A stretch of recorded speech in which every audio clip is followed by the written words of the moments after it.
Tom 100 bucket list of the dead के दूसरे episode को। अगर आपने इसके पहले वाले एपिसोड का वीडियो अब तक नहीं देखा है तो पहले उसे जरूर देख लीजिए, उसकी लिंक डिस्क्रिप्शन में आपको मिल जाएगी। तो चलिए अब जानते हैं आगे की कहानी को बिना किसी देरी के। एपिसोड की शुरुआत अकीरा के एक फ्लैशबैक से होती है। एक दिन अकीरा को 100 डिग्री बुखार था, लेकिन फिर भी उसका बॉस उससे काम करवाता है और कहता है कि जब तक सारा काम खत्म न हो जाए कोई भी घर नहीं जाएगा। उस दिन छुट्टी मांगना जब तुम मर जाओ।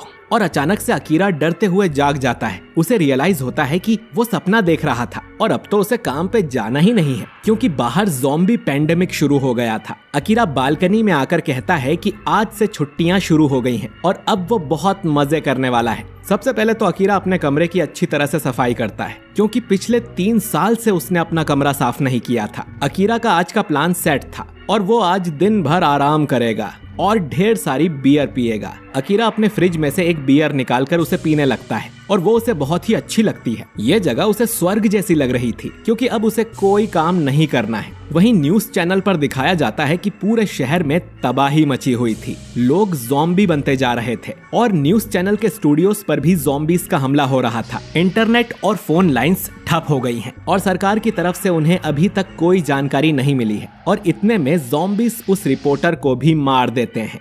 अकीरा इन सब पे ध्यान नहीं देता और एक और बियर लेने जाता है, लेकिन उसका फ्रिज खाली हो चुका था और उसमें कोई बियर नहीं बची थी। अब अकीरा नीचे ज़ॉम्बीज को देखता है और फैसला करता है कि वो बियर लेने बाहर जाएगा। अकीरा की ही बिल्डिंग में हम एक कपल को देखते हैं जो कि अपने कमरे में ज़ॉम्बीज से बचे हुए थे। उन्हें समझ नहीं आता कि इस हालात में वो क्या करें, काश कोई उनकी हेल्प करने आ जाए। और तभी उन्हें अकीरा दिखता है जो कि पाइप से नीचे उतर रहा था। वो उसे देखकर चौंक जाते हैं। अकीरा इन्हें बताता है कि वो इनका पड़ोसी है और सीढ़ियां ज़ॉम्बीज से भरी हुई थी, इसीलिए वो पाइप के जरिए नीचे जा रहा है। वो लोग अकीरा की चिंता करके उसे अपने घर में आने को कहते हैं, लेकिन अकीरा को किसी बात की टेंशन ही नहीं थी और वो कहता है कि वो जनरल स्टोर में कुछ सामान लेने जा रहा है और वो उनके लिए भी कुछ ले आएगा।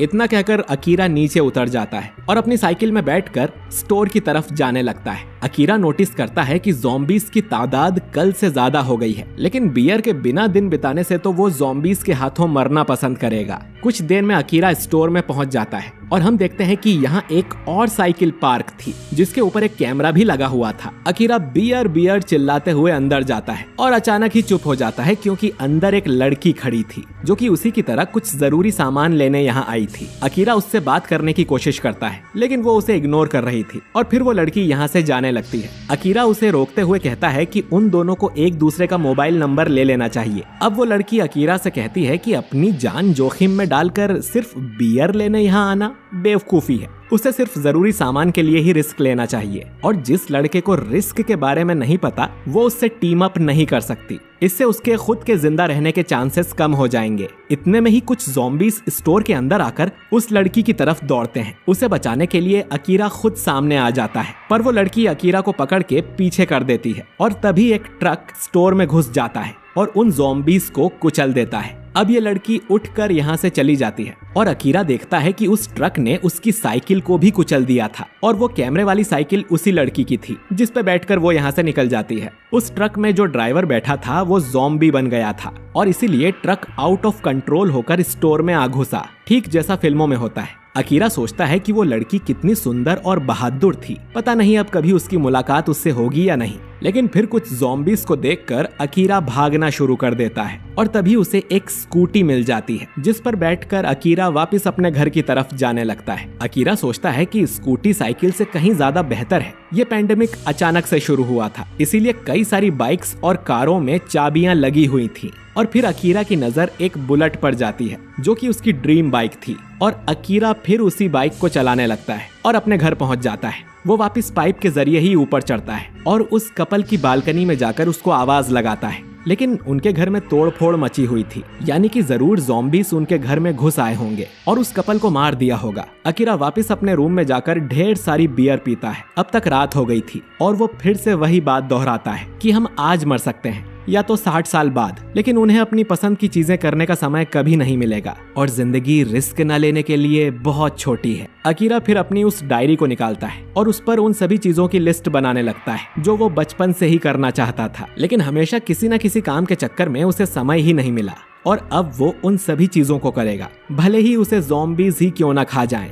करीब 30 चीजें लिखने के बाद अकीरा को अपने पेरेंट्स की याद आती है और लिस्ट में अगली चीज वो यही लिखता है कि उसे अपने घर जाकर अपने पेरेंट्स के साथ टाइम बिताना है और अपने सपनों की रानी से भी मिलना है। इसके बाद अकीरा डायरी बंद करके सो जाता है। दूसरी तरफ हम उस लड़की को देखते हैं। इसका नाम शिजुका है और ये एक बड़ी सी बिल्डिंग में रहती है। शिजुका ठीक 6 बजे जाग जाती है और फिर ट्रेडमिल पर रनिंग करने लगती है। साथ ही वो रेडियो और इमरजेंसी ब्रॉडकास्ट पर भी नजर रखे हुए थी। 1 घंटे वर्कआउट करने के बाद शिजुका अपनी प्रोटीन और विटामिन की टैबलेट्स लेती है और रेडियो पर किसी से बात करने की भी कोशिश करती है, लेकिन कोई फायदा नहीं होता। इसके बाद शिजुका भी एक लिस्ट बनाती है कि उसे खाना और पानी ज्यादा से ज्यादा जमा करके रखना है, फिट रहने के लिए रोज एक्सरसाइज करनी है और शुगर बिल्कुल भी नहीं खानी है। दोस्तों, शिजुका ये सब इसीलिए कर रही थी ताकि इस पेंडेमिक में वो सरवाइव कर सके। इसके बाद वो ढेर सारी ज़ॉम्बी मूवीज भी देखती है, जिससे कि उसे पता चलता है कि 2 तरह के ज़ॉम्बीज होते हैं, तेज भागने वाले और धीरे भागने वाले। पर वो काफी देर तक बाहर नजर रखती है और उसे पता चलता है कि उनके पास दोनों तरह के ही ज़ॉम्बीज हैं, तेज भागने वाले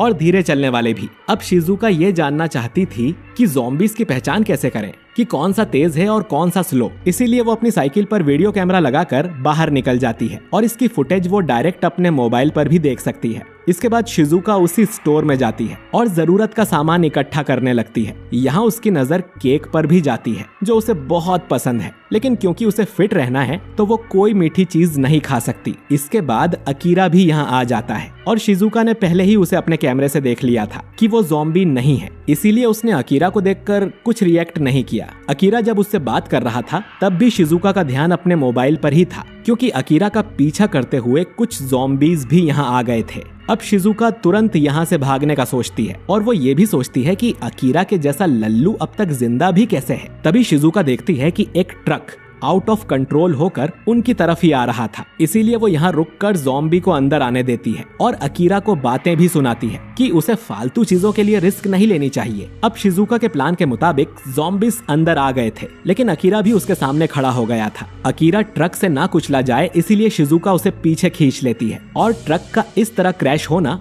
शिजुका को भी फिल्मी लगता है। फिर शिजुका वापस अपने घर आ जाती है। वो अपने साथ ढेर सारा पानी, खाना, बैटरी और फ्यूल ले आई थी और उसने बाहर काफी कुछ रिकॉर्ड भी कर लिया था, जिससे वो ज़ॉम्बीज को देखकर उनकी कमजोरी ढूंढ सकती है। फिर उसे अकीरा की भी याद आती है कि एक बियर के लिए कोई इतना खुश कैसे हो सकता है, और वो भी ऐसे हालातों में। फिर शिजुका भी सोचती है कि काश वो भी उस कप केक को ले आती